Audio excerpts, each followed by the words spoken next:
A Man Sent from God, Chapter 10, Beginning of the New Ministry. After the visitation of the angel, Brother Branham returned to his home. On Sunday evening, he spoke in his tabernacle at Jeffersonville. The people of his church believed in him and loved him. It is to them we go at this time for the continuation of our story of the course of events which were now unfolding rapidly and would soon plummet Brother Branham onto the stage of a nationwide ministry. Many visions had been given to Brother Branham during the last year he was with us, and all of them were proven true before our very eyes. But the special gift of healing, which he had received during the visitation of the angel, he proclaimed only a few days before he left us to go to St. Louis. We at Jeffersonville believe that William Branham is a prophet sent from God. One of the wonderful things about our brother is that he is humble. We have known him since he was a schoolboy, and it is true that he has always lived a clean, moral, quiet life, and has always seemed to be a little different. Many here have watched these scenes in which God has been unfolding his mysteries, some of which have been more or less hidden since apostolic days. After his conversion, when he began preaching here, we erected a large tent for him, and people came from far and near. At his very first campaign, some 3,000 people attended to hear the story he proclaimed of Jesus of Nazareth. We realized then that God gave him some special phenomenon, but we did not know just what it would be. Many signs and wonders followed him in the early days of his ministry, such as could be understood only by Spirit-filled people. We are still wondering what the outcome will be as the effect of these things spread across the world, growing greater and greater as the days go by. It was on Memorial Sunday night in the year 1946, speaking in the tabernacle, that he told us of his meeting with the angel, and how the angel told him of the gift of healing that he was to take to the peoples of the world, that many thousands of people would be coming to him for healing, and that he would be standing before thousands in packed auditoriums. Now, for a carnally minded person, this seemed absolutely impossible, as this boy was a humble worker, a very poor peasant type, and uneducated. But we had seen other visions of his come to pass, and he spoke this with such certainty, and openly declared it to everyone, that we were sure this would come to pass also. He also stated that the angel had declared to him that he would be able to discern disease by supernatural power, and then, if he would stay humble, that he would be able to discern the thoughts of people's hearts, and tell them of their past lives, and that many would misunderstand him. The angel further told him that this was the Spirit of Christ working through him, that he had been called from birth for this purpose, and that the last days were here, that this was the sign of the last days, and by this gift God was calling all his people together into unity of the Spirit. We knew that these signs were scriptural, and we recalled the manner in which Jesus Christ, when the Spirit was upon him, told Nathanael that he saw him under the fig tree before Philip called him, and by this sign Nathanael knew Jesus to be the Son of God, the Messiah of Israel. Also, when the woman of Samaria was told by Christ of her 5 husbands, she ran into the city saying, "Come, see a man which told me all things that I ever did. Is not this the Christ?" And also Moses, the great deliverer of the children of Israel, was foreordained of God and was born in peculiar circumstances.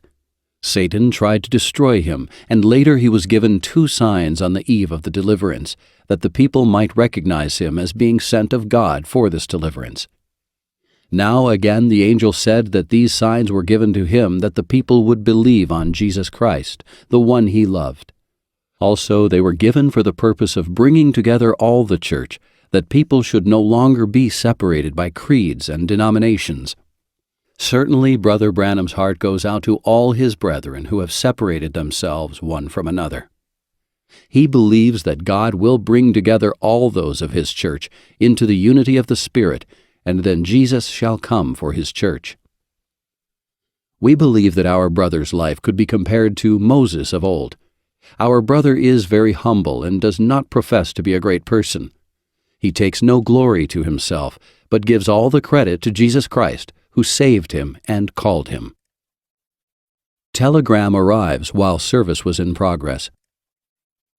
On this Sunday night, after the appearance of the angel to Brother Branham, While he was speaking in the tabernacle at Jeffersonville, someone came in and handed him a telegram. It was from St. Louis, and it asked him to come and pray for a girl, whose name was Betty Doherty, that was dying. The news of what had happened had gotten as far as St. Louis, and now he was asked to go on this call. He was working daily for a living and had no money to go on, so we took up an offering for this purpose. We got enough money to pay his way over and back by train coach. He borrowed a suit of clothes from one of his brothers and a coat from another brother, and at near midnight we put him on the train at Louisville, Kentucky, where he started for St. Louis. Healing of Betty Doherty. On the way over, he seemed to be very calm, knowing that God would not fail him. When he arrived at the station in St. Louis, he was greeted by Reverend Doherty, a pastor in the city, who had sent for him to minister to his little daughter, who lay dying with some unknown trouble. The best physicians of the city had been called, and they were wholly unable to diagnose her case. Brother Doherty said with a weary voice, "We've done all we know to do. Our doctors have done likewise.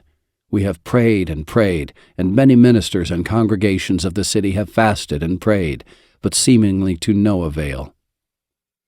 Then Brother Branham walked with the father to his home where the dying child lay. He was greeted by the mother and grandfather of the child. Many friends were in the house praying at that time.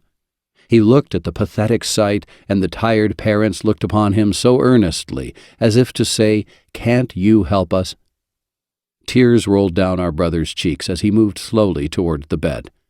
What a sad sight to see a little curly-headed girl, nothing but skin and bones, clawing at her little face like an animal. She was screaming at the top of her voice, which by then had become very hoarse, because this had been going on for 3 months. Brother Branham knelt in the room and prayed with the rest of them. But after prayer was made, seemingly the child was no better. Brother Branham then asked for a quiet place to pray by himself so he could see what Jesus Christ would have him to do. He realized that of himself he could do nothing.